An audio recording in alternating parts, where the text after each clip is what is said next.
Bonsoir et bienvenue dans le 22 minuit, toute l'actu vue du Sud. Voici les titres de ce journal. Une dizaine de personnes blessées dans un carambolage sur l'autoroute A9. Un camion percute 7 voitures à hauteur de la sortie près d'Arennes à Montpellier. Un homme de 74 ans se tue dans un accident de parapente à Marseille. Au lendemain du drame, des amoureux de ce sport lui rendent hommage.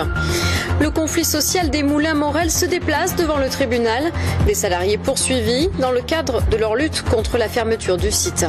Et l'appel à la mobilisation du président socialiste du Conseil général de l'Hérault, André Vézinet, refuse la disparition des départements voulue par le gouvernement.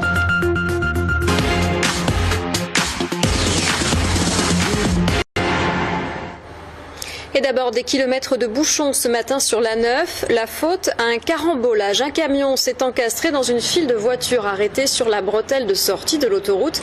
10 personnes ont été blessées dans l'accident. Le trafic a été totalement rétabli ce midi.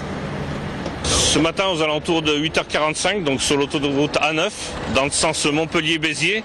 Donc nous avons eu un fort ralentissement suite à la bretelle de sortie de Montpellier Sud. Et un poids lourd est arrivé et a percuté 7 véhicules légers.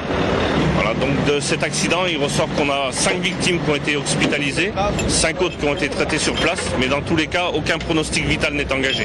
Donc c'est le poids lourd qui a poussé tout le monde, donc est-ce que c'est une faute d'inattention?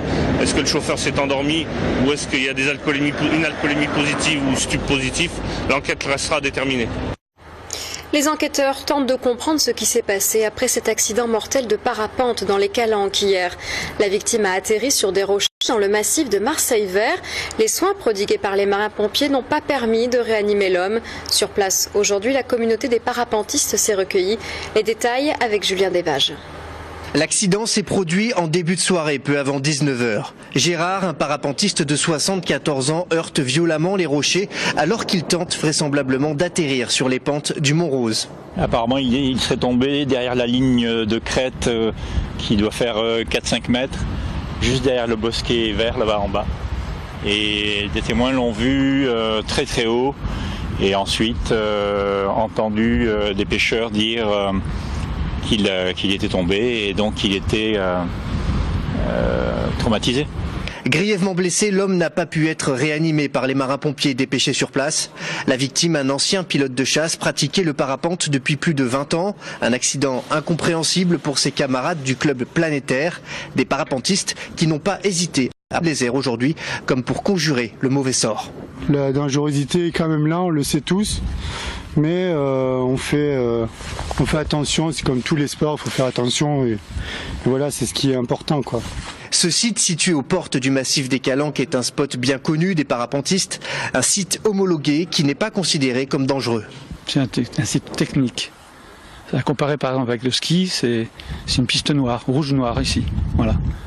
Donc si la personne est capable de descendre une piste rouge ou une piste noire, si la personne doit être quand même, pour ce site, doit être quand même expérimentée pour pouvoir voler ici, quoi. Ce type d'accident est extrêmement rare en parapente. En moyenne en France, il y a moins d'une dizaine d'accidents mortels par an pour environ 30 000 pratiquants. Une chute spectaculaire au niveau de la Calanque Blanche ce midi. Au volant de sa voiture, un automobiliste de 38 ans a franchi la barrière de sécurité et chuté de 6 mètres avant de terminer sa course en mer. Par chance, le conducteur a seulement été légèrement blessé. Témoin de l'accident, une femme de 29 ans a été choquée et prise en charge par les marins-pompiers. Des salariés de l'entreprise marseillaise Grand Moulin Morel devant la justice ce matin. Convocation après le blocage de leur site au début du mois. Cette semoulerie existe depuis près de 150 ans et elle voit ses chances de reprise s'éloigner. Les explications de Romain Pérec. Ils étaient nombreux ce matin au tribunal de grande instance. Fralib, élus locaux, mais aussi Pierre Laurent, le dirigeant du Parti communiste français, sont venus soutenir les 10 salariés et le délégué syndical des minoteries des Moulins Morel de la Valentine, assigné par le groupe Nutrixo. Motif, leur interposition le 5 mai dernier à l'évacuation des blés et l'occupation des lieux. Nous, ça fait 6 mois qu'on est qu'on met le site sous protection. Il y a un repreneur, donc on ne comprend pas, on se dit mais pourquoi on est là, quoi? Un accord pour apaiser les tensions sociales avait pourtant été signé en préfecture. Il prévoyait que les blés ne sortiraient pas des silos et que les salariés, toujours payés aujourd'hui, pouvaient demeurer sur le site. D'autre part, un repreneur franco-algérien se serait engagé à reprendre l'activité pour 10 millions d'euros. Après 2 heures de plaidoirie, les salariés sortent agacés de la salle d'audience. Encore une fois, on constate des allégations à titre personnel sur les salariés ou sur notre repreneur, alors que nous, on est strictement sur les blés, l'aspect technique et l'aspect social et humain. On ne critique pas notre direction. Du côté de la direction, on défend des notions de sécurité. Il y a 3000 tonnes de blé qui sont entreposées. On sait que c'est une matière sensible, risque d'explosion. Je pense que le magistrat l'a très bien compris. Ce que nous souhaitons simplement, et nous comprenons effectivement l'aspect humain du dossier, les revendications des salariés, nous souhaitons simplement être autorisés, la direction être autorisée à sortir, à évacuer ces blés. Délibéré prévu le 19 mai, mais les syndicats continuent d'interpeller les pouvoirs publics pour qu'ils obligent le groupe Nutrixo à se réunir autour d'une table de négociation avec l'éventuel repreneur le plus rapide. Armés de sacs de couchage et de banderoles, des intermittents du spectacle occupent depuis 3 jours maintenant la cour intérieure de la direction régionale des affaires culturelles du Languedoc-Roussillon à Montpellier. Ils dénoncent l'accord conclu en mars dernier et demandent un nouvel examen des modalités d'indemnisation chômage. Le souvenir de 2003 est encore vif ici parce qu'on avait été très actifs et très à l'avant-garde du mouvement qui avait fini par annuler le Festival d'Avignon. Et puis maintenant, on remet ça, puisqu'on nous y oblige et que depuis 10 ans on travaille sur des propositions et qu'on n'écoute pas. Et on remet ça, c'est pas grave. Nous on y croit. Leur suppression est annoncée d'ici 2021. Les départements devraient être rayés de la carte des collectivités territoriales. Une réforme dénoncée par le président du Conseil général de l'Hérault. Mais son indignation n'est pas partagée par tous ses homologues socialistes. Un reportage d'Olivier Roiran, Alain Belon et Julien Derzeski. Il n'a jamais caché son opposition à l'idée de supprimer les départements. André Vézinet, président socialiste du Conseil général de l'Hérault, ne décolère pas. Alors que la réforme des collectivités semble s'accélérer, le gouvernement veut aller vite, très vite, et le ton monte à la même vitesse. Je suis quelqu'un qui n'a pas l'habitude de se taire, même s'il reçoit une instruction politique, parce que j'ai reçu instruction politique de me taire. Je m'en fous. Je suis un homme libre, je parle comme je l'entends. Ouvrons un dialogue, une concertation. La clarification des compétences est une nécessité. J'ai produit des documents sur ce sujet. Ils n'ont même pas été honoré d'un accusé de réception. Et justement, les compétences départementales, c'est ce que mettent en avant les patrons des conseils généraux dans l'Hérault ou dans le Gard. Le département, acteur principal en matière d'aide sociale, une prérogative que l'État pourrait récupérer. Les routes et les collèges deviendraient régionaux, un démantèlement inacceptable pour certains mais compréhensible pour d'autres, sous condition. Qu'on réforme, je peux le comprendre et je m'y opposerai pas, mais il faut le faire maintenant à la fois assez vite, mais non pas sans consulter ni le faire depuis uniquement Paris.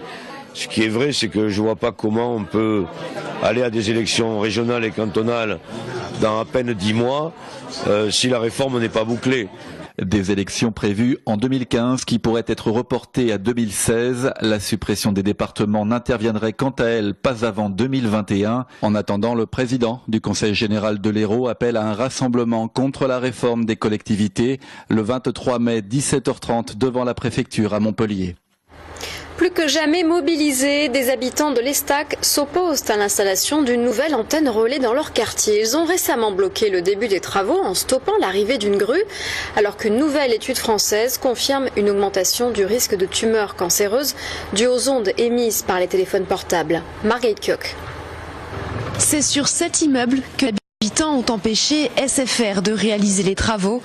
Un sursis, puisque l'opérateur reviendra pour installer les 3 antennes prévues, dont une 4G.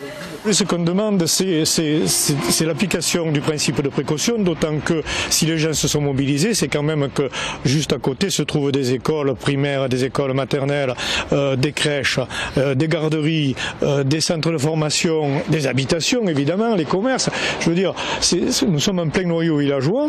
Si les plaignants sont souvent déboutés par la justice, c'est que les opérateurs ont la loi pour eux. En France, des seuils très élevés jusqu'à 58 volts par mètre sont tolérés, contre seulement 8 en Italie par exemple. Selon des mesures réalisées dans les logements proches d'antennes relais à Marseille, les habitants sont souvent exposés à des doses entre 3 et 6 volts. Vous savez, quand on a 4 et 5 volts, c'est comme si on avait un téléphone scotché à l'oreille jour et nuit. Alors ça, c'est scandaleux. Selon une récente étude, une demi-heure d'exposition aux ondes d'un téléphone par jour augmente les risques de tumeurs au cerveau. Selon eux, la solution existe, des antennes plus nombreuses mais moins puissantes.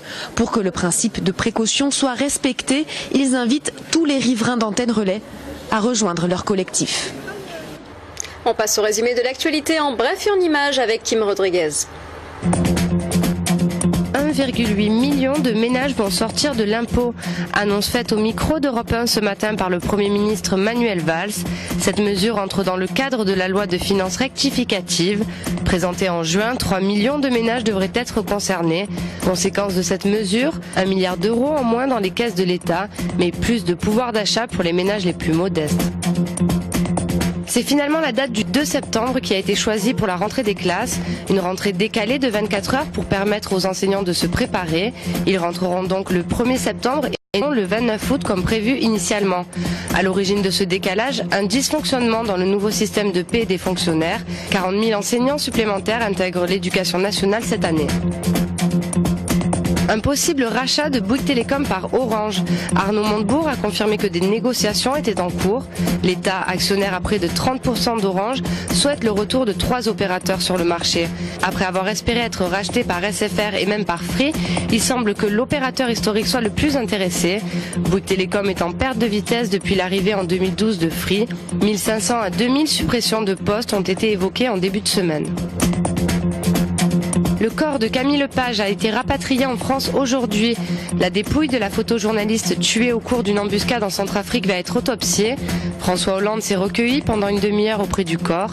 Avant de quitter Bangui, une cérémonie a été organisée pour lui rendre un dernier hommage. La 30e édition du rallye de la Sainte-Baume est partie. Le top départ a été donné en fin d'après-midi. 150 équipages sont engagés dans la compétition avec du nouveau cette année.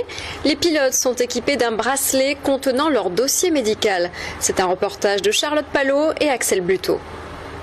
La grande nouveauté de cette année au rallye de la Sainte-Baume se trouve au poignet des pilotes. Tous les coureurs porteront un bracelet digital qui contient le dossier médical des équipages. Une première dans le monde de l'automobile. Est-ce que vous avez une allergie connue à un médicament? Non. En cas d'accident, les secours devront scanner le bracelet pour accéder au dossier médical du pilote et du copilote. Des secondes précieuses pourront alors être gagnées et des erreurs médicales évitées. C'est vrai qu'en cas d'accident, les gens ne peuvent pas savoir, malgré qu'on ait le nom et le prénom sur la voiture et le résidu sanguin, mais ils ne peuvent pas savoir tout ce que nous avait demandé comme renseignement. Allergie, groupe sanguin, numéro de sécurité sociale sont autant de renseignements demandés aux pilotes avant d'avoir le précieux bracelet. Ça rassure, oui et non, ça rappelle qu'on peut faire des sorties, c'est ce qu'on évite de faire un rallye. Maintenant, oui, c'est rassurant parce qu'une allergie à un médicament ou à quelque chose, effectivement, ça peut éviter beaucoup d'erreurs médicales. Avec une dizaine de morts l'an passé dans le monde de l'automobile, cette nouvelle technologie pourrait permettre de réduire ce nombre et qu'ainsi, le sport demeure un divertissement.